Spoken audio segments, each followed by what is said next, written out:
Ceux qui font Monaco sont au micro. Je suis Geneviève Berthy et bienvenue dans le podcast de Monaco Info.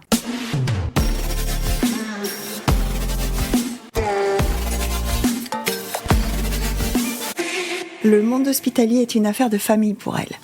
Elle a 3 générations d'infirmières derrière elle. C'est tout naturellement qu'en 2018, elle prend la tête du centre hospitalier Princesse Grace. Bonjour Benoît de Savelinge. Bonjour Geneviève.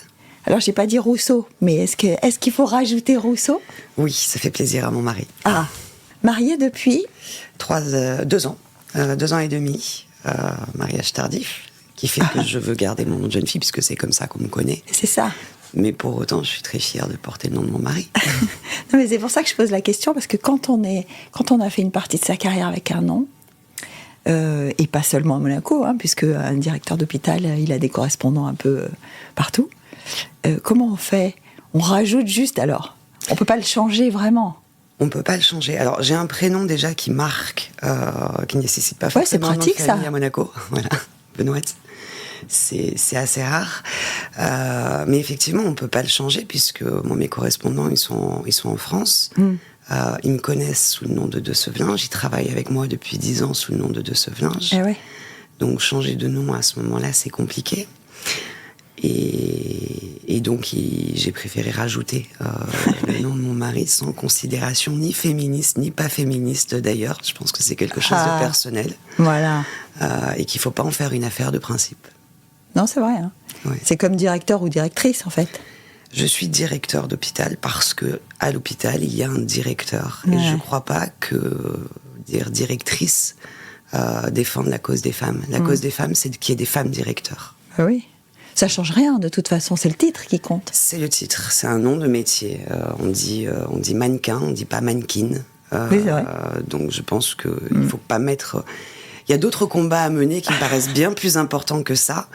Et en l'occurrence, par exemple, encourager les jeunes filles que j'ai la chance de rencontrer le jour du 8 mars, grâce à des associations féministes, les encourager à se lancer dans des métiers à responsabilité, ça me paraît plus important. Bah oui. Justement, dans le milieu médical, on a toujours eu cette image d'Épinal. Les femmes sont des infirmières, les hommes sont des docteurs. Est-ce que ça évolue ? Comment ça avance ? C'est dans l'imaginaire des patients que ça évolue peu. Quand j'ai fait mes premiers stages en 2007, on est revenu on était en stage d'immersion dans les services, et on est revenu dans la promo, et on s'est rendu compte que les garçons, on portait des blouses blanches non identifiées. Les garçons étaient appelés docteurs, et nous, on était infirmières ou secrétaires. Voilà, donc c'est dans l'imaginaire que ça évolue peu. Dans la réalité, il y a une grosse féminisation de ces métiers-là. Des métiers de direction et des métiers de médecin, naturellement. Ouais. Avec une accession aux responsabilités qui se féminise peu à peu. Alors avec les difficultés que l'on connaît, c'est-à-dire qu'au moment de prendre ces responsabilités-là, les jeunes femmes s'arrêtent parce qu'elles font des bébés et ça coupe la carrière. Voilà. Et elles ont moins de temps à y consacrer. Et donc, elles évoluent moins vite. Ça, c'est une réalité. C'est une réalité. C'est une réalité. Moi, sur ma promo, j'ai été la première fille à prendre une chefferie d'établissement. Ouais. Peut-être parce qu'à Monaco, le prince Albert II a ce genre de considération lui importe peu. Par contre, il y avait beaucoup de garçons qui avaient déjà pris des chefferies. Ah ouais, c'est ça. Voilà. Après... Alors, tu parlais de faire des bébés, mais est-ce que c'est pas uniquement ça qui conditionne l'évolution de la carrière d'une femme ? Il y a aussi des décisions de... J'avais une jeune femme qui est journaliste à ta place il y a quelque temps, elle me disait « La carrière de mon mari n'a pas plus d'importance que la mienne, et la mienne n'a pas plus d'importance que la sienne. » Est-ce que c'est une réalité encore ou pas ? Ça, je pense. Ouais. Ça, je pense. Parce que toi, par exemple, ton mari est médecin. Oui. Et vous arrivez à concilier les intérêts, ou en tout cas les enjeux de chaque carrière. Parce que quand on a une chefferie d'établissement et un médecin, il est chef de service, je crois. Il n'est pas il est chef de service adjoint. Oui, on arrive à le concilier parce qu'on a un intérêt commun qui est l'intérêt du patient. Alors après, c'est ça. On cloisonne beaucoup. Enfin, je lui parle pas forcément de tous les dossiers. Enfin, je lui parle pas des dossiers en cours. sauf quand j'ai besoin de son avis, parce que c'est toujours intéressant. C'est un professionnel. Mais surtout, voilà, on a cet intérêt commun à la fin. Tu disais que j'ai 3 générations d'infirmières derrière moi. Et j'ai toujours été assez proche du corps médical. J'ai une vision de la gestion hospitalière qui est très terrain, qui est très... de l'intérieur, en fait. Exactement. Et j'essaye beaucoup de concilier les enjeux. On parlera sûrement plus tard de l'épisode Covid, mais disons que la manière dont... La vision que j'ai de la direction d'un établissement, c'est que moi, je suis une boîte à outils avec mon équipe de direction. On est une boîte à outils au service des idées et des projets des soignants et des médecins. Ce qui fait que du coup, c'est pas du tout difficile à concilier. Non. Mais quand je disais concilier, c'est... Alors, tu as en partie répondu à ma question, puisque forcément, un chef de service, même adjoint, a des intérêts, a des objectifs, et un chef d'établissement en a d'autres. Et je me disais, est-ce qu'on arrive à faire la part des choses ? Et en fait, tu réponds en disant, on ne se parle pas forcément de tous les dossiers. Mais d'un autre côté, tu me dis, moi j'ai une approche qui a été menée par le fait que j'ai toujours vécu ça de l'intérieur. Mais pourtant, tu n'es pas médecin, toi. Tu n'as pas choisi cette carrière-là. J'étais pas très, très, très, très bonne en biologie et en physique, faut bien le dire. J'ai pas vraiment eu le choix. Non, je l'ai pas choisi. J'étais pas forcément attirée par cette carrière-là. Moi, j'ai fait Sciences Po parce que tout m'intéressait. Mais je m'imaginais plutôt dans la diplomatie ou avocate ou journaliste. J'étais plutôt partie sur des métiers littéraires, j'ai envie de dire. Et puis l'hôpital m'a rattrapée parce que à Sciences Po, il y avait une formation pour être directeur d'hôpital. Et il y a ça à Sciences Po ? Oui, tout à fait. Enfin, il y avait une formation pour passer le concours, parce que c'est un concours administratif. Alors, voie que j'avais pas choisie parce qu'elle était réservée aux citoyens européens. Et puis, il y avait un grand monsieur à Monaco qui s'appelait Denis Ravera. Qui avait décidé... Qui n'a pas eu Denis dans sa vie à un moment donné pour l'orienter, hein ? Je ne sais pas. Mais en tout cas, moi, il a beaucoup compté puisque... Ami avec mon père, il a appris quel type d'études je faisais, connaissait un petit peu la fibre hospitalière de ma famille. Et puis, il a dit à mon père, écoute, ta fille, ça l'intéresserait pas de devenir directrice d'hôpital un jour ? Directeur. Parce que, tu sais, ça serait bien qu'on ait des monégasques... oui. Pour avoir une continuité. C'est vrai que c'est un métier où, généralement, on reste 3 à 5 ans dans un poste, pas plus longtemps. Et le message m'a été passé, je l'ai rencontré, et puis me voilà partie pour passer le concours. Alors, passer le concours, non pas d'entrée, parce que, encore une fois, il est réservé aux citoyens européens, mais le concours de sortie. D'accord. Pour valider le fait que j'avais bien le niveau. C'est comme une validation d'acquis, en fait. Alors, c'est 27 mois de formation, c'est long. Ah oui, c'est long. 27 mois avec... j'avais déjà un double bac plus 5. Donc, mais dis-moi... je suis pas prête de prendre ma retraite. Mais passionnant. Passionnant parce que c'est une formation sur laquelle on est la moitié du temps en cours à Rennes et la moitié du temps en stage. Alors, pour moi, ça a été 2 sites extraordinaires, à savoir le Burkina Faso et la Pitié-Salpêtrière à Paris, qui est un des plus beaux hôpitaux d'Europe, clairement. C'est une grosse maison, hein, la Pitié-Salpêtrière. Très grosse maison, avec un directeur qui s'appelait Anne-Marie Armenteras de Saxé, qui est une femme brillante, qui est toujours d'ailleurs en fonction dans les hôpitaux, et qui a fait partie de ces gens qui sont passionnants, en fait. C'est des mentors. C'est une vocation, hein. Oui. On fait pas ce métier-là par hasard. Ou on n'y reste pas par hasard, en tout cas. C'est ça, parce que tu dis on reste 3 à 5 ans. Alors 3 à 5 ans par établissement. Tout à fait. Hein, mais c'est une carrière qu'on embrasse. On reste directeur d'établissement. Je reviendrai là-dessus sur ce que tu évoquais en termes d'accès pour les femmes. C'est des métiers où on travaille beaucoup. On travaille énormément. On est très disponible. On répond au téléphone le week-end, on répond au téléphone la nuit. Au-delà des astreintes qu'on a. Donc c'est des métiers qui sont très prenants, mais qui sont passionnants. Et vraiment, moi, j'encouragerais toujours quelqu'un à se lancer là-dedans, parce que c'est des métiers où on fait des choses différentes toute la journée. Toute la journée, ouais. avec un intérêt qui est l'intérêt général.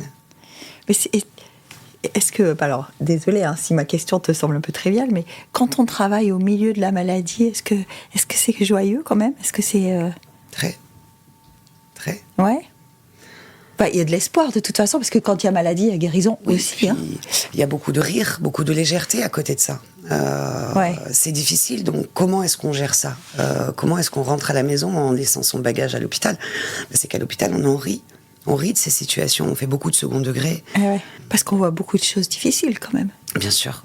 Même quand on est chef d'établissement, parce que les médecins voient beaucoup de choses difficiles, mais le chef d'établissement aussi. Bien sûr. On parlait de Covid tout à l'heure, allons-y, parce que le CHPG et son directeur, pendant le Covid, se sont retrouvés un peu au centre de la politique publique, au centre des mesures, au centre de la relation avec le public d'ailleurs. Oui. Du jour au lendemain, pratiquement, non? Oui. Oui, du jour au lendemain, on peut le dire. Est-ce que tu es là quand la décision de confinement est prise à Monaco? Oui. Je viens de rentrer. En fait, on a été très proactifs. On a travaillé avec la communauté médicale et notamment avec le président de CME, qui est Mathieu Liberator. Ouais. On a travaillé très en amont, ce qui fait que début février, on avait déjà un plan de crise et un plan de soutien qui était en place. Vous saviez, vous, qu'il y avait quelque chose qui arrivait? Ouais. On le regardait. Pareil, Olivier Aqueta-Pers était déjà en alerte depuis le mois de décembre. On publiait des bulletins d'information. On regardait vraiment ce qui se passait. On sentait que quelque chose allait arriver. On n'en devinait pas l'ampleur. Et en fait, donc, on avait préparé tout ça, mais on attendait ça un peu plus tard. Donc moi, je suis partie aux États-Unis pour un voyage professionnel. J'ai été à Boston visiter des hôpitaux. Et j'étais avec Rina Spence, qui était la consul de Monaco là-bas, et à qui je disais, mais tous ces étudiants asiatiques, puisqu'on était à Harvard, clairement. Il y a eu, comme en Europe, un plan de confinement. Je ne sais pas si tu te souviens. C'était 3 semaines. 3 semaines enfermées, après les vacances de Noël. Mais là, ils ne reviennent pas des vacances de Noël. Ils reviennent de février. Et ce sont des étudiants chinois. Qui sont rentrés hier. Stupéfaite. Voilà, j'étais stupéfaite. Il n'y avait aucune préparation. Je posais la question dans les hôpitaux que je visitais. On me disait, pour la grippe, on a un box isolé aux urgences. Alors que nous, on était prêts. On avait déjà le plan pour faire 2 urgences. Et on a eu notre premier positif. Donc là, ça faisait déjà 10 jours. Moi, je me levais à 4h du matin, je me mettais avec les équipes. C'est bon, on est bon. Oui, on est bon. Il n'y a rien pour l'instant. Puis à l'époque, il y avait quasiment 3 jours de délai pour avoir les résultats d'un test. Donc notre premier patient positif. Et là, je suis rentrée. Je suis rentrée parce que la pression politique était là, parce qu'on sentait la peur. Les équipes avaient peur. Les équipes, ouais. On dit que c'est beaucoup les soignants qui, les premiers, ont eu cette sensation de danger, en fait. Plus que la population. Si je dois imager ça... En fait, on avait les images d'Italie. Parce qu'on a pas mal de médecins italiens. Je me souviens d'une réunion d'information en amphithéâtre un soir, où un médecin italien nous a montré les images sur ce grand écran. C'était terrible. Si j'avais pu débrancher, très sincèrement, j'aurais tout débranché. Et on avait ces images en Italie, donc on voyait ce qui arrivait. Il faut se rappeler qu'on n'avait pas de masque. Et puis on n'avait pas de connaissances scientifiques, on ne savait pas comment se propageait la maladie. Est-ce que c'était par l'air? Est-ce que c'était par gouttelettes? Et si la diffusion avait été faite, elle avait été aérienne, on aurait été en grande difficulté parce que nos bâtiments sont vétustes. On ne peut pas isoler les unités. Donc, si je reviens en arrière, l'image que je donnerais, c'est que j'avais l'impression, moi, d'être sur une autoroute avec toutes les équipes derrière et d'attendre le camion, en fait, qui allait nous rouler dessus. C'est vraiment cette image-là. Et en fait, dès qu'on a su que c'était gouttelette et pas air, puis dès qu'on a eu les premiers malades, ça s'est lancé, quoi. Il y avait pas de... La peur s'est évanouie avec la réalité des faits, j'ai envie de dire. La peur, c'est pas la peur pour soi, c'est la peur de comment on va gérer ça. Comment on va protéger notre population. Et le fait est que la première vague, on a été protégés par le confinement italien. clairement, hein, ça a fait une frontière. Oui, ça a quand même... La première vague, on n'a pas eu grand-chose. Alors, non. Malheureusement, on a eu des décès, et ça, j'ai envie de dire que c'est quelque chose... On regarde en arrière en se disant comment on aurait pu gérer différemment, mais on ne savait pas. C'est-à-dire que ce que tu dis, c'est qu'aujourd'hui, avec ce qu'on sait, on aurait pu éviter ça ou pas? Non, je dirais pas ça. Mais par contre, mon plus grand regret, c'est d'avoir confiné les maisons de retraite. Ouais. Ça, c'est quelque chose que je porte sur les épaules. Je suis très malheureuse d'avoir pris ces décisions, d'avoir enfermé des personnes âgées dans leur chambre, vraiment. Ça a été dur pour eux, ça c'est sûr. Mentalement. Ça a été dur. Mentalement. Ça a été dur pour eux. Ça a été dur pour nos équipes, parce que c'est compliqué de faire ça. Ça a été dur pour nous. Je me souviens de nos élèves infirmiers qui allaient dans les chambres faire des animations. Il y a eu une vraie mobilisation. Télis, Monaco Télécom, qui nous a donné des iPads pour qu'on puisse faire des visios avec les familles. Au moins ça, qu'on essaye de compenser. Mais c'est pas une vraie présence physique. Ça suffit pas, ouais. Surtout qu'on n'imagine pas, parce que nous venons toute la journée. Mais une personne âgée, elle a que ça, elle a que ses visites, en fait. Oui, puis on les a enfermés dans leur chambre, quoi. Enfin, ouais. Voilà, à refaire, c'est vraiment ça qu'on aurait dû faire autrement. Et en même temps, quand on voit le cataclysme que ça a été dans d'autres maisons de retraite, il y a des maisons de retraite où 80% des résidents sont morts. En quelques semaines. En quelques semaines, ouais. Mais finalement, enfin, je crois profondément que au moins leur laisser le choix. Si c'était à refaire, je leur laisserais le choix. Ouais. C'est-à-dire que ce que tu dis, c'est que à cet âge-là, on prend ses responsabilités et on choisit. Exactement. Ouais. Exactement. Et c'est pas à moi de choisir pour eux. Oui. Voilà. C'est plutôt ça, si c'était à refaire. Parce que finalement, la personne âgée qui était chez elle, elle a choisi ce qu'elle voulait. Et il y en a beaucoup. On était très surpris parce qu'il y avait beaucoup de personnes âgées. Alors, on n'était pas nombreux à sortir, mais on est pas mal à avoir travaillé à cette période-là. Et sur la place du marché... C'est ça, la place du marché. Sur la place du marché... Ils étaient là. Ils étaient là. Nos petits vieux de la condamnée. C'est ça. Bien sûr. C'était incroyable. Moi, à chaque fois que je traversais la place du marché, j'étais très étonnée par la moyenne d'âge. Je me disais, mais finalement, ils sont plus courageux que nous. Ah oui. Moi, j'avais une de mes voisines. Tous les jours, je la croisais. Tous les jours, je l'aidais à remonter son sac après. Mais incroyable, hein. Enfin, tous les week-ends, oui. Puis ils ont fait de la résistance avec le masque, ils ont fait de la résistance avec plein de choses. Finalement, ils étaient moins affectés moralement que nous. Probablement. Ils ont vécu autre chose aussi dans le passé. Ouais. C'est ça aussi. Nous, c'était notre premier drame. Hein. Bien sûr. Quand on s'attelle, enfin, quand on est jeune chef d'établissement, jeune dans le sens nouvelle chef d'établissement, oui. Parce que t'avais pas beaucoup d'expérience dans les pattes. Non, on peut pas dire. Voilà. Et qu'on se retrouve avec une crise d'une ampleur mondiale comme ça.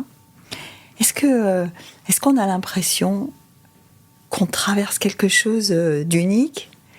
C'est quoi l'impression qu'on a? Parce que, évidemment, que tu te prépares à avoir des épisodes à gérer quand on devient chef d'établissement, on sait. Oui, mais pas ça. Moi, j'ai pris mes fonctions en juillet 2018. Donc, effectivement, j'étais jeune dans la fonction. Juste là, quoi. Je t'avoue que pendant la crise, on se pose pas de questions. Moi, je travaillais peut-être 18 heures par jour. Je bossais à l'hôpital. Quand je rentrais, je me faisais toutes les conférences de presse françaises en replay, parce que fallait se tenir au courant de ce qui se passait, anticiper, réfléchir à quelle était la prochaine étape. Donc on se pose pas la question. La sortie de crise a été...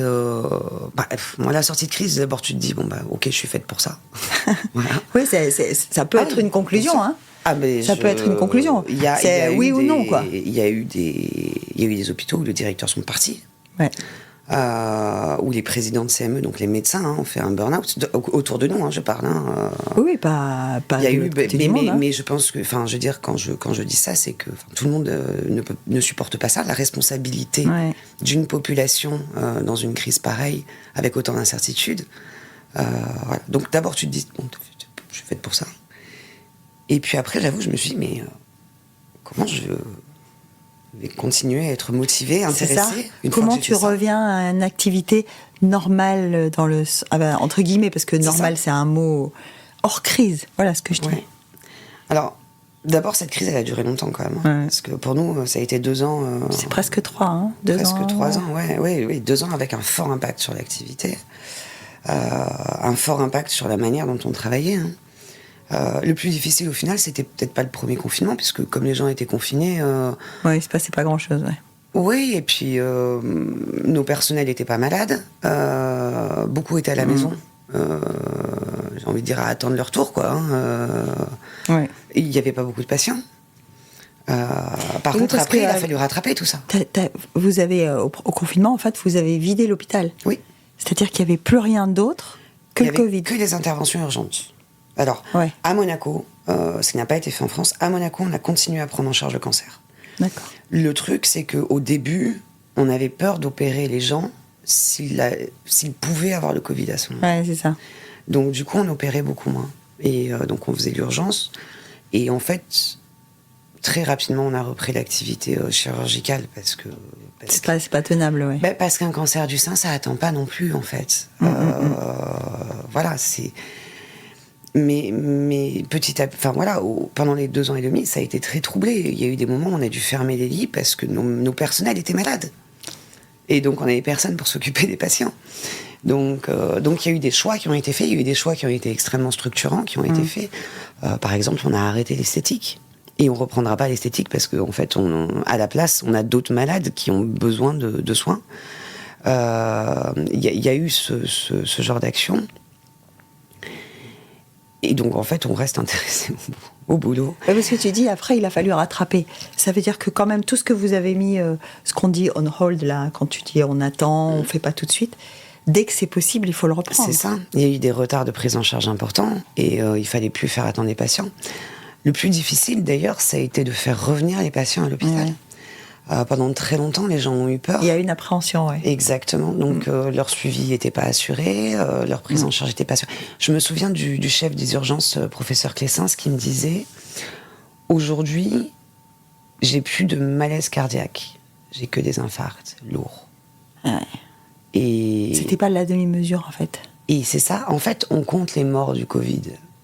Mais c'est pas ça qui compte. En tout cas, pas là où on a été, parce que on n'a pas eu de phénomènes massifs comme il y a pu y avoir ailleurs, où les hôpitaux étaient submergés et du coup, les gens mouraient par manque de soins.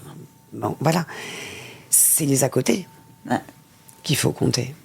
C'est les retards de prise en charge. C'est les jeunes femmes qui n'ont pas fait leur mammo. C'est les hommes qui n'ont pas fait leur contrôle de prostate. C'est tous ces gens-là qui ont été pris en charge beaucoup trop tard et qui soit sont décédés, soit ont vécu des maladies avec des prises en charge beaucoup plus lourdes. C'est ça l'impact du Covid. Donc, ils sont potentiellement devenus plus graves. Ouais. Exactement, c'est ça le vrai impact du Covid. Et l'impact économique qu'il y a derrière, puisque du coup, c'est des arrêts maladie, c'est des soins qui coûtent cher. C'est ça le vrai impact qu'on a essayé d'éviter, parce que en termes de gestion, faut imaginer que pendant le Covid, moi, je participais aux staffs médicaux tous les jours, tous les matins. Et dans ces staffs, il y avait toutes les spécialités qui étaient présentes. Ouais. Au-delà de ça, on faisait 1 à 2 réunions par semaine sur la partie gestion, organisation, anticipation de ce qu'on va devoir faire. Et comment est-ce qu'on limite ces effets de bord. Et donc, très rapidement, on s'est rendu compte que la Covid était un problème, mais que c'était pas le problème majeur. Et qu'il fallait traiter le reste. C'est les conséquences. Exactement. Et ça a été des moments de partage intellectuel très intéressant. Ouais, parce que là, je t'écoute et je me dis, intellectuellement, c'était quand même un rythme très, très soutenu. Hein. Ah oui. Oui, mais... Si tu parles de travail, de conférences de presse, de réunions, enfin, c'est tout le temps. Regarde le résultat. À Monaco, on allait au restaurant quand tout était fermé ailleurs. À Monaco, on avait nos hôtels qui tournaient quand tout était fermé ailleurs. Ah, bien sûr. Et ça, je vais pas dire que c'est que grâce à l'hôpital, mais si l'hôpital avait été géré différemment, et je parle pas de moi, mais du collectif, il aurait été submergé, et ça aurait pas été possible. Donc la vie économique à Monaco, elle a tenu. Elle a tenu grâce à ça. Grâce à ça aussi. Ouais. Donc le résultat a été là, mais ça a été hyper stimulant. Est-ce que vous avez pris en charge des gens qui n'étaient pas de Monaco ? Bien sûr. Alors il y a les communes limitrophes, naturellement. Et puis il y a eu un moment où tous les hôpitaux étaient submergés, y compris le CHU. Oui, parce qu'il me semble qu'à Nice, la situation était terrible. Hein. Oui, mais il n'y a pas eu que l'hôpital. Il y a eu le centre d'appel Covid, le centre de dépistage qui permettait de dépister très rapidement les gens. Et puis, il y a eu les médecins qui allaient chez les patients. Chez les patients, ce dispositif où il y avait des médecins généralistes et des médecins hospitaliers, il a permis à des gens de ne pas s'aggraver. Il a permis à des gens de rentrer plus vite à la maison. Ce qui fait que nous, nos lits, ils n'étaient pas pleins. En plus, dès l'été 2020, dès que ça s'est calmé, on a créé 4 lits de soins critiques en plus, en disant « cette crise, elle va durer ». On l'a vu arriver. Et tu vois, c'est tout ce travail-là, collectivement, de réflexion sur qu'est-ce qui va nous arriver après et comment on anticipe. D'anticipation. Ce travail d'anticipation, il a permis de gérer au mieux. Évidemment, il y a eu l'expertise de nos médecins. Voilà, je vais me vanter, mais on a des super médecins dans cet hôpital.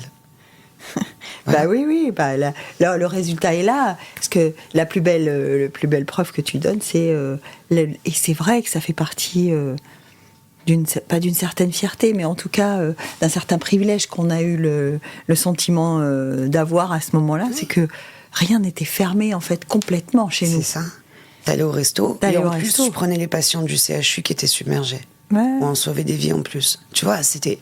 Parce qu'en plus, du coup, on prenait les patients les plus jeunes, parce que on pouvait les soigner de manière plus intense. Bah ouais.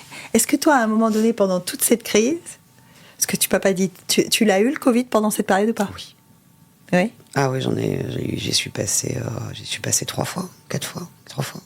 3 fois. 3 fois, ouais. Mais bon, alors mon premier Covid, c'est le 25 décembre 2020. Un joli cadeau de Noël. Voilà. Le deuxième, ça devait être autour du 3 janvier 2021. Et puis j'en ai refait un autre à la suite, mais des Covid pas graves, j'ai envie de dire. Et il n'y a pas eu un moment dans toute cette période où toi, personnellement, tu as eu une crainte pour toi? Non. Non? Non.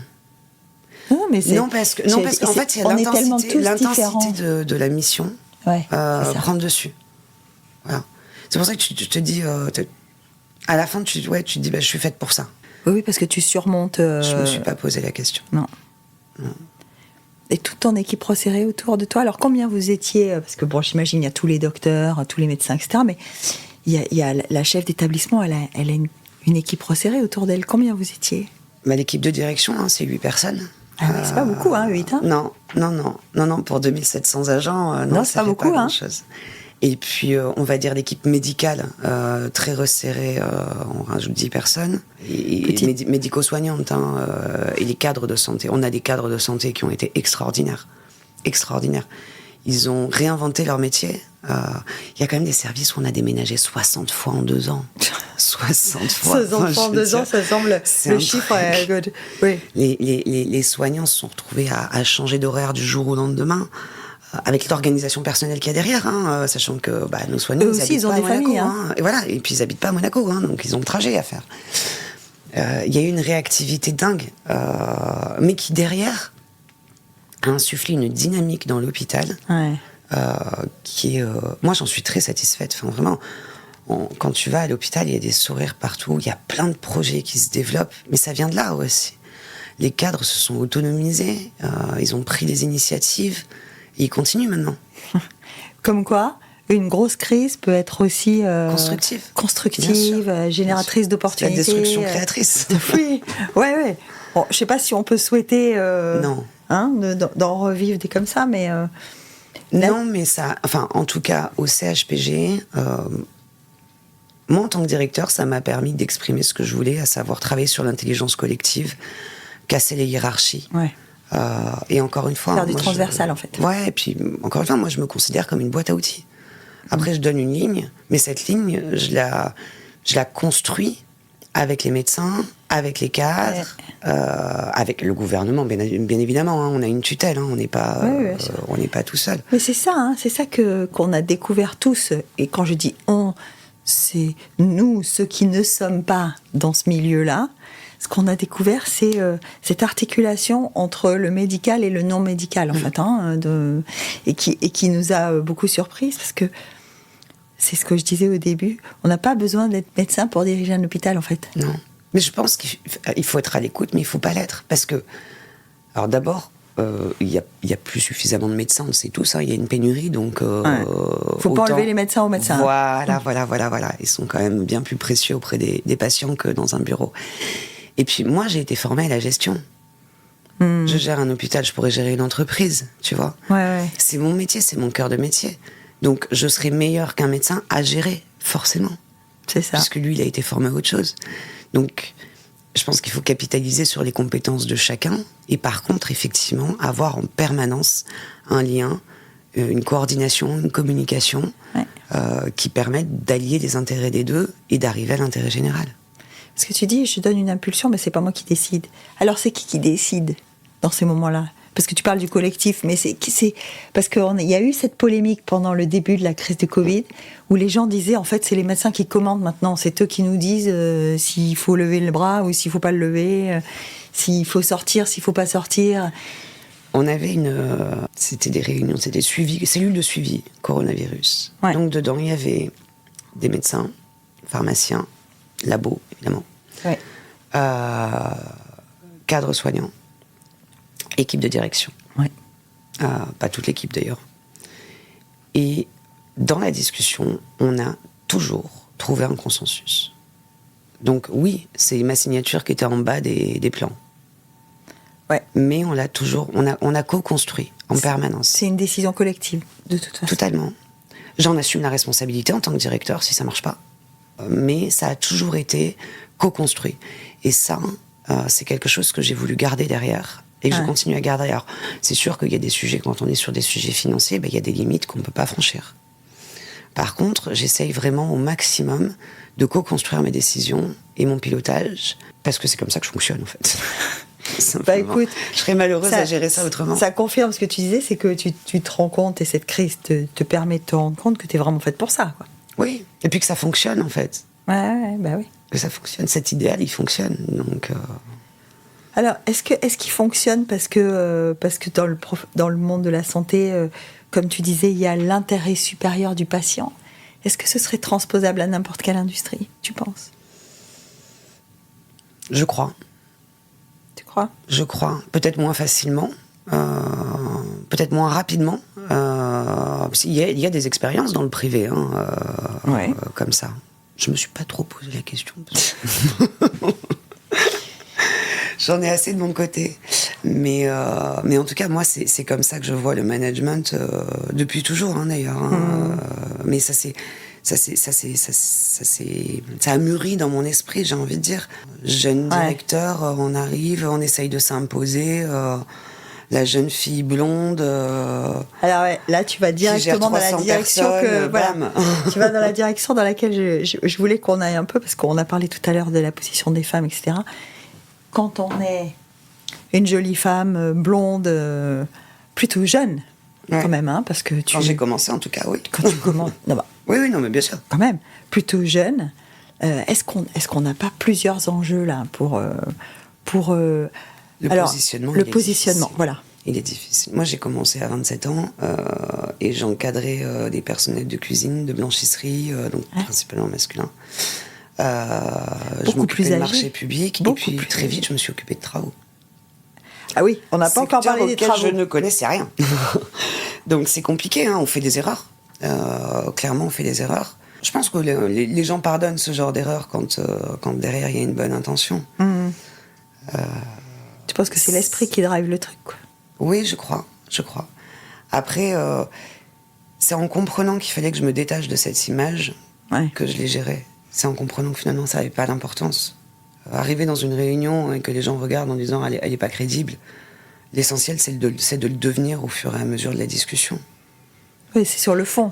Mais après, c'est sûr que je pense qu'on se met beaucoup plus de pression pour essayer de savoir, pour essayer de connaître, maîtriser ses dossiers sur le bout des doigts, ne jamais être pris en faute. Il y a des femmes autour de toi dans l'équipe resserrée dont on a parlé? Oui, dans l'équipe de direction, oui. Ouais. C'était un choix? Tu voulais être entourée de femmes aussi? Alors, Ou c'est une coïncidence? Non, c'est une coïncidence parce qu'elles ont été recrutées en même temps que moi pour la plupart. Ou alors elles ont été recrutées par mon prédécesseur, Patrick Vigny. Je fais pas trop de différence finalement. Non. Non. La relation professionnelle est différente. Mais je choisis pas forcément en fonction de ça. Non. Tu sais exactement ce dont tu as besoin autour de toi? C'est-à-dire quand je dis tu sais ce dont tu as besoin de conseils, tu as besoin d'expertise, tu sais exactement les pions, je sais auprès de qui aller chercher quoi. Ouais. Oui, mais parce qu'on se connaît depuis longtemps maintenant. La plupart de mes adjoints, on travaille ensemble depuis plus de 8 ans. Et les nouveaux, au bout d'un moment, la relation elle se fait. Le Covid resserre les liens quand même. La Covid resserre les liens. Et puis la Covid, elle a de ça de bien qu'elle oblige à déléguer parce qu'on peut pas tout faire. Il y a trop de choses à faire. Surtout quand on est malade et qu'il faut que ça continue, quoi. Donc on délègue et donc la confiance, elle arrive directement par le résultat. Après, moi, j'ai tendance dans les collaborateurs à essayer assez vite de connaître leurs qualités, leurs points peut-être un peu plus faibles, et d'aller travailler sur leurs qualités. Je suis pas là pour... T'es pas là pour les mettre en difficulté, quoi. Exactement. Donc je vais pas aller confier un dossier à quelqu'un quand je sais qu'il va pas être à l'aise dessus. Ouais. Comment on fait on parle beaucoup là de responsabilité, tu l'as dit plusieurs fois dans la discussion. Comment on fait pour gérer le poids de la responsabilité? Parce que c'est lourd. Voilà. C'est très lourd. Je saurais pas te répondre parce que j'ai pas la solution. Peut-être le jour où j'en aurai plus, je pourrais te dire comment. Mais il y a des jours où c'est pas pour tout de suite, hein. Non, c'est pas pour tout de suite quand même. Mais ouais, on fera ça dans quelques années. On fera ça dans quelques années, mais non, comment tu fais pour te changer les idées? Parce que j'imagine qu'il faut se ressourcer. Alors ça, j'ai appris à laisser les problèmes au boulot. C'est vrai. Et à couper. Ouais. Parce qu'on a plutôt tendance à imaginer. Tu parlais de répondre la nuit, le week-end, même hors des astreintes, etc. On a plutôt tendance à imaginer une ambiance constante. Non, alors. Une disponibilité constante, oui. Ouais. Mais par contre, il faut pas que ça reste dans la tête. Alors moi, j'ai mon petit truc, le soir quand je rentre, je fume ma cigarette, et quand ma cigarette est finie, il n'y a plus de travail. Mais c'est l'écran de fumée. Il faudrait pas dire ça. Ça pourrait être une tablette de chocolat, je sais. Mais il faut couper. Et ça, j'ai appris à le faire avec le temps. Ouais. Au début, je le faisais pas, et c'est épuisant. C'est épuisant, hein. C'est épuisant. Oui. Oui, puis on n'est pas bon après. On n'est pas bon quand on est constamment préoccupé. Oui, quand on est constamment dedans. C'est.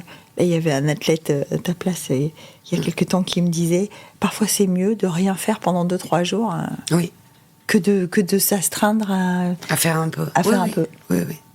Ah ouais, c'est vrai ça. Et tu prends des vacances? Oui, ça c'est un exemple par exemple. Au début quand je partais en vacances, je regardais mes mails constamment. Ouais. Là je regarde le soir.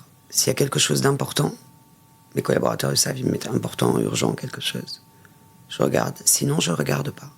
Ah ouais. C'est quelque chose pareil que j'ai appris à faire. Et tu mets du décalage horaire? Le plus souvent possible, oui. Et oui, parce que on a tous tous le même truc. C'est que c'est pour pas regarder les mails, il faut être décalé. Oui. Sinon. Alors oui, là par exemple, mes dernières vacances, j'avais pas de décalage, donc j'ai enlevé les données cellulaires, tout simplement. Ah oui, c'est ça. Et le soir, je les remettais une petite demi-heure, parce que je préfère aussi gérer les problèmes au moment où ils arrivent, plutôt qu'attendre et laisser pourrir la situation. Oui, mais enfin, tu disais, j'arrive à déléguer. Oui. Ma question, c'est, tu coupes les données cellulaires et il n'y a pas une petite voix au fond de toi qui se dit... Ça va. Non, j'ai confiance en mes adjoints. Puis quand je pars, les autorités sont au courant. Ils savent qui me remplace. Donc non, ça non.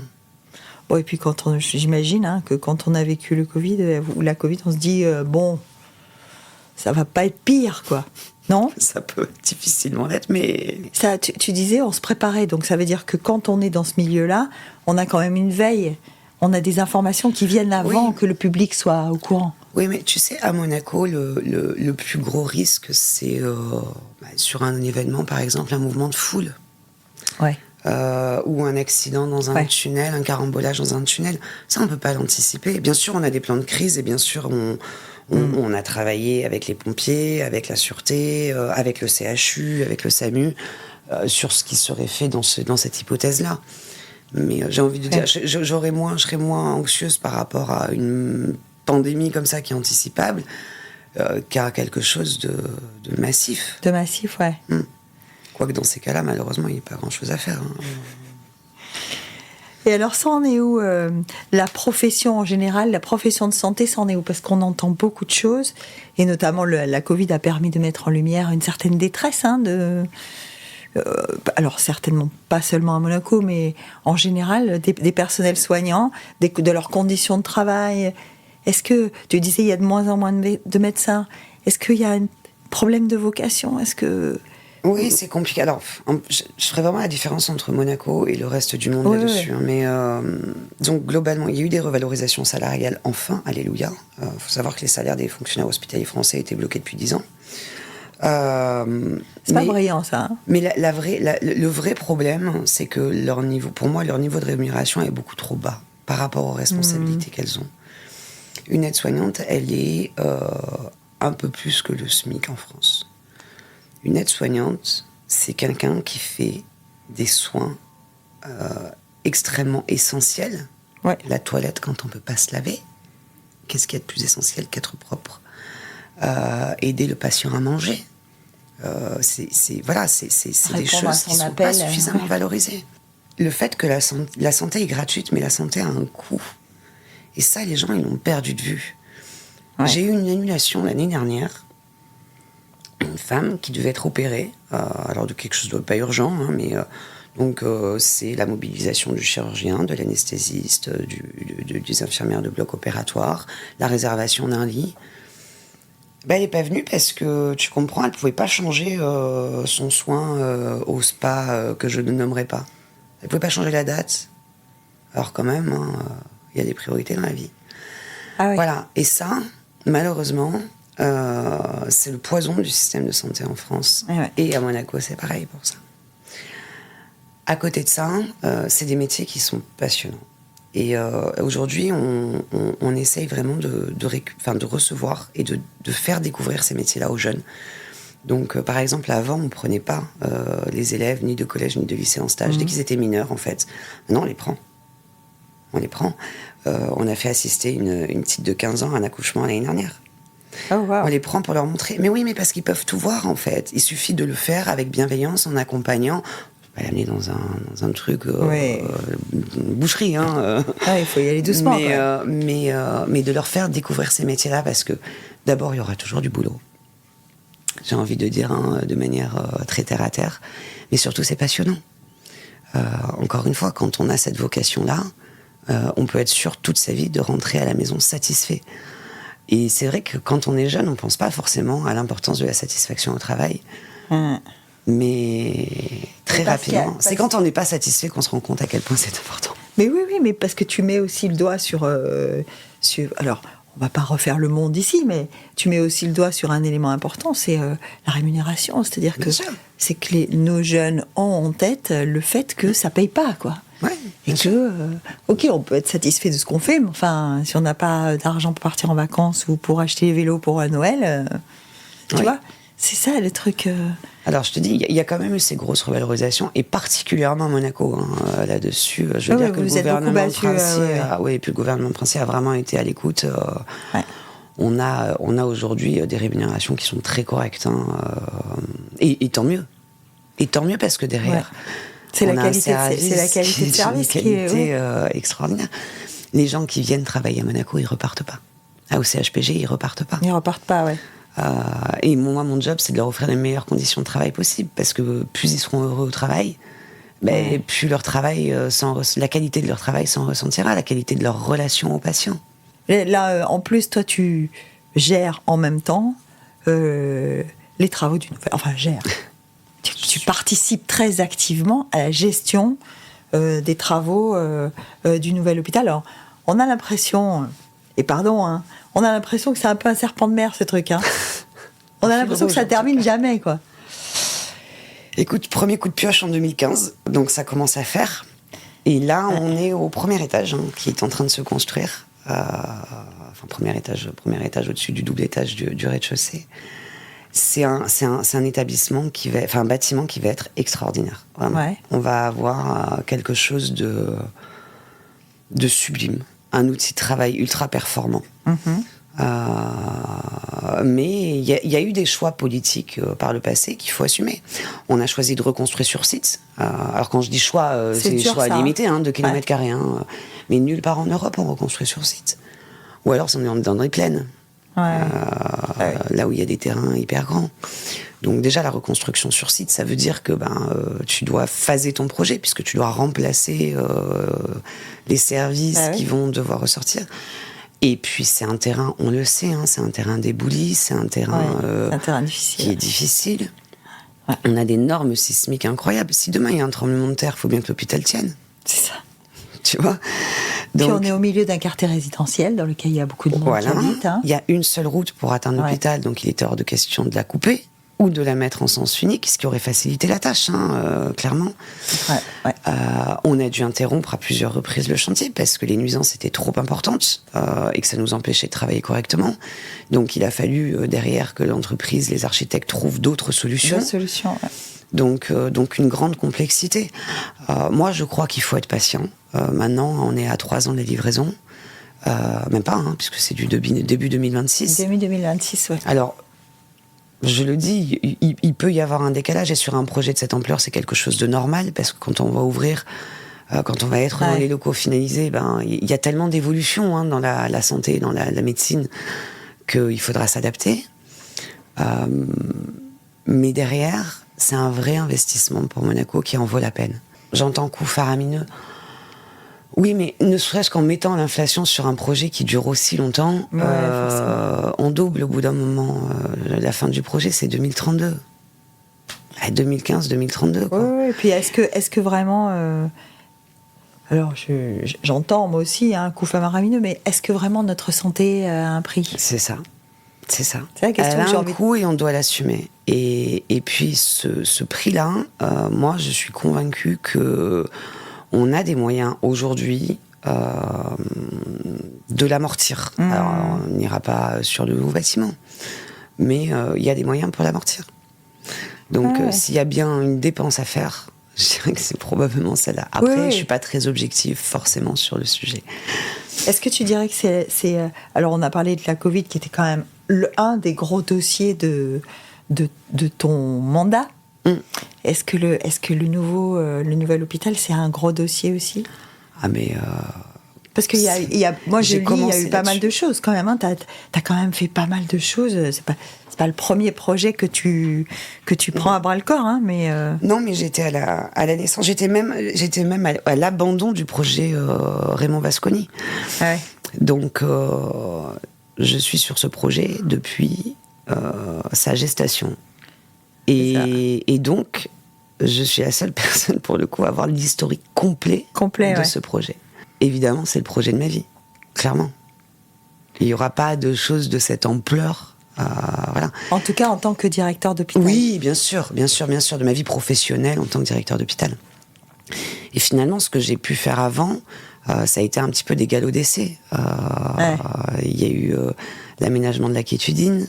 Il y a eu l'ouverture du centre René 3. Du centre René 3, oui. Il y a eu le réaménagement de Tamaris. Gros événement. Oui, bien sûr. Dont on a fêté les 10 ans cette année, l'anniversaire, la décennie. C'était... Et puis pour Monaco, c'était le centre René 3. Aujourd'hui, on ne se rend pas compte, en fait, ce que ça a apporté. Une unité Alzheimer complète pour prendre en charge tous les patients qui ont des troubles cognitifs, les aider à se réguler et à rentrer chez eux aussi. Une unité de court séjour, une unité de réadaptation, les donc, unités de long séjour. C'est 210 lits. C'est une offre de soins complète. Beaucoup, Oui, c'est une offre de soins complète. Avant le centre René 3, après le centre René 3, la prise en charge des personnes âgées, elle n'a rien à voir. Rien à voir. Et là encore, il y a un médecin extraordinaire à la naissance de tout ça qui s'appelle Alain Pess, qui a été soutenu par le gouvernement, qui a été soutenu par le souverain, qui a été soutenu également par les directions successives et qui a pu mener ce projet à bout. C'est souvent, on a quand même l'impression que c'est souvent l'œuvre d'un passionné. Hein, Oui. Parce que la médecine, c'est quand même une histoire d'hommes et de femmes. C'est d'abord une histoire d'hommes et de femmes. C'est une histoire humaine. C'est le réaménagement du bloc C de Tamaris en unité de consultation avec l'unité de check-up au-dessus, qui a permis de l'autre côté une unité d'hémodialyse moderne, l'ouverture d'une unité de soins palliatifs. C'est pareil, cette unité de soins palliatifs, ce qu'elle peut apporter aux patients qui sont en fin de vie et à leur famille, c'est extraordinaire. Ouais. Ça valait le coup. Et tout ça, ça s'est construit, ça s'est co-construit petit à petit. On se dit, mais si on a ça, on peut mettre ça en place, et là, ça dégage de la place pour faire ça. C'est des discussions, c'est des échanges, c'est de l'imagination, c'est du collectif. C'est pas une personne qui peut décider de ça. Et quelle barrière on a en face de soi quand on réfléchit à tout ça? Parce que quand je t'écoute, moi, je me dis, c'est très créatif tout ça. On déménage 60 fois en 2 ans, on choisit de mettre ça là et de mettre ça. Est-ce qu'on a des barrières à un moment donné? C'est quoi la limite? Tu parlais tout à l'heure de considérations financières. Est-ce que ce sont les seules barrières? Non. Bah, aujourd'hui, il y a une autorité de tutelle qui est le gouvernement princier et qui donne une ligne. C'est vrai qu'en période de crise, non, on avait les mains complètement libres. On était. C'était le quoi qu'il en coûte à Monaco aussi? Oui. Ouais. Oui, je dois dire que pour le coup, jamais on m'a opposé une ligne financière.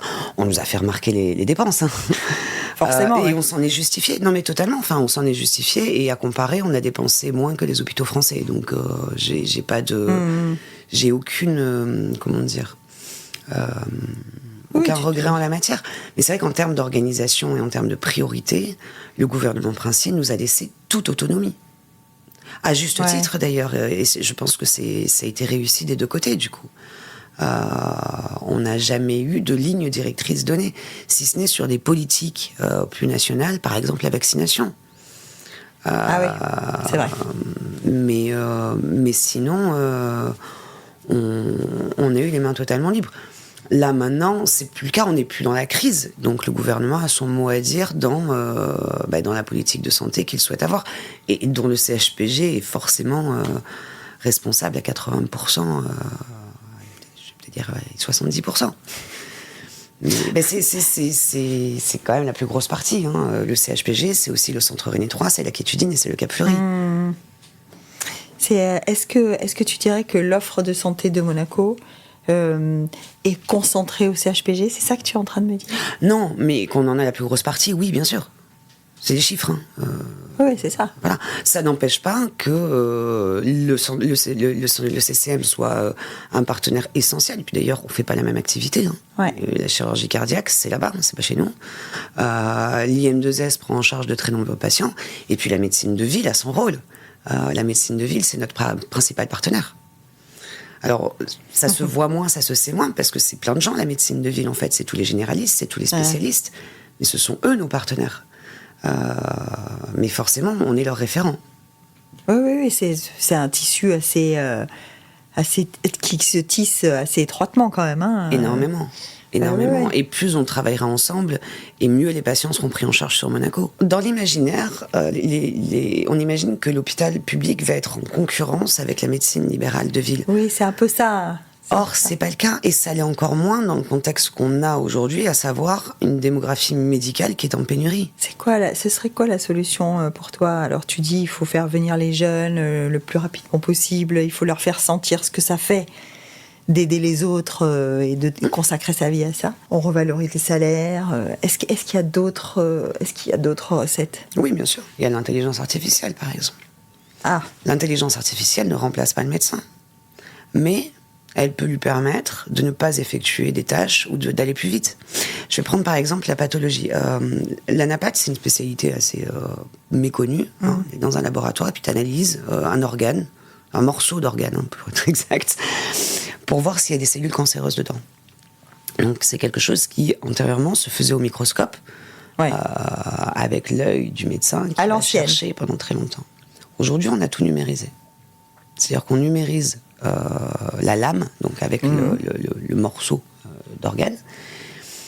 Et on a un logiciel d'intelligence artificielle qui va intervenir en disant hop, cette zone-là, elle est douteuse. D'accord. Donc, c'est du temps de gagner. Le médecin va gagner énormément de temps. Ouais. Pareil sur l'imagerie médicale, c'est la même chose. Ouais. L'intelligence artificielle va dire hop, tac, Il y a zone un truc douteuse. là. Ouais. Ou elle va dire j'ai, mettons, 40 examens à interpréter. Elle trie les examens en disant hop, ceux-là, c'est ceux à regarder le plus vite. Soit parce que il faut une interprétation la plus rapide possible, soit parce qu'ils sont douteux. Ouais. Donc tout ça, ça fait gagner du temps aux médecins. Ça remplacera pas les médecins. Mais en leur faisant gagner du temps... Ça leur enlève un peu de pénibilité, c'est ça que tu dis? Exactement. Et puis c'est du temps qu'ils vont pouvoir passer avec le patient. Et ce temps-là, il est précieux. À Monaco, le sujet de la démographie médicale, il se pose uniquement sur les spécialités qui sont vraiment en crise en France. Parce qu'on a de meilleures conditions de travail et parce qu'on a de meilleures rémunérations. Et puis, par exemple, en pédiatrie, effectivement, la pédiatrie, c'est un sujet. Mais à comparer à d'autres établissements, on est moins en difficulté. Ouais. J'étais en train de me dire, est-ce que le fait qu'on ait une taille, parce qu'on parlait du nouvel hôpital qui sera beaucoup plus grand que l'actuel, enfin beaucoup, il sera plus grand déjà. Hein. Alors finalement, non. Il y aura plus de mètres carrés. On va arrêter de se marcher dessus, nous, mutuellement. Hein, parce que c'est ça. Quand tu vas dans les bureaux, c'est quand même compliqué. Mais il y a le même nombre de lits. Donc c'est pas beaucoup plus grand. Pas beaucoup plus grand. Les plateaux techniques sont plus grands, par exemple. Vous avez plus d'espace. Oui. C'est ça que tu dis. Oui, oui. Est-ce que le fait d'avoir une taille, ce qu'on dit toujours à Monaco, le modèle social de Monaco fonctionne parce que c'est sa taille, etc. Est-ce que c'est applicable à notre système de santé? Et c'est là où il faut être très prudent. Au CHPG, il y a une vraie culture, entre guillemets, d'entreprise. Ouais. Les gens appartiennent au CHPG. Il y a une appartenance, il y a une famille. Souvent, je parle de la famille hospitalière. Et ça, il faut le préserver. Donc, on a déjà vécu avec le Centre René 3, parce que c'est quand même 300 personnes de plus qui sont arrivées. Ouais, ça fait une grosse greffe. Hein. Ça fait une grosse greffe, oui. Puis faut les intégrer. Donc, il va falloir le préserver. Il va falloir s'attacher à le préserver. Alors, comment ? En ayant des activités avec l'association du personnel, qui a fêté ses 50 ans, quant à elle, cette année. Donc, grosse période d'anniversaire.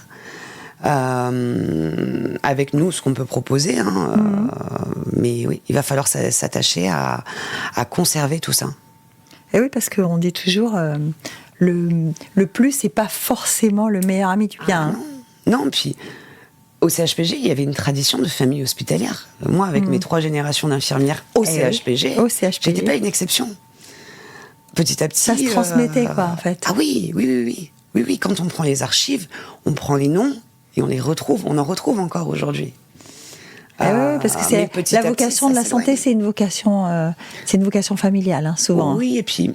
Un médecin ne tombe jamais dans une famille où on a pas. À l'hôpital. C'est-à-dire quand tu étais malade et que tu n'allais pas à l'école, il n'y avait pas le babysitter, on te mettait dans la salle de pause du bloc opératoire. Le concierge, ça sent le vécu, ça, mademoiselle. Ah oui, tout à Madame, fait. pardon. oui, tout à fait, ça sent le vécu. Mais le concierge, il habitait à l'hôpital avec toute sa famille. Ouais. Donc il y avait peut-être encore plus cet attachement. Puis il habite plus là, le concierge? Non, ils sont plusieurs maintenant. Ils travaillent jour et nuit, 7 jours sur 7, donc ils sont plusieurs. Bah oui.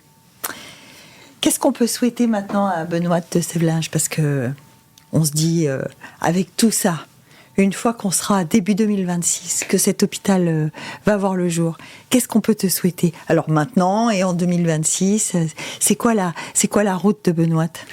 Continuer à s'épanouir. Bah oui. Voilà. Pas de plan. Pas de plan? Non, pas de plan. Non. Mais ça, c'est le meilleur plan. En fait. C'est celui qui se réalise le mieux. Oui, c'est ça. Mais c'est le meilleur plan. Parce que souvent, quand on se fixe des objectifs, on est parfois surpris parce que les aléas de la vie font que ces objectifs-là, on n'arrive pas à les atteindre. Et finalement, on prend des routes complètement... Quand on est à Sciences Po Bordeaux, jamais on imagine qu'un jour, on va diriger la crise du Covid. Hein. Non, on n'imaginait pas, non. C'est ça. Hein. Non. Eh bien, écoute, merci beaucoup. Merci Geneviève. Et puis à bientôt. Et bon courage. Merci.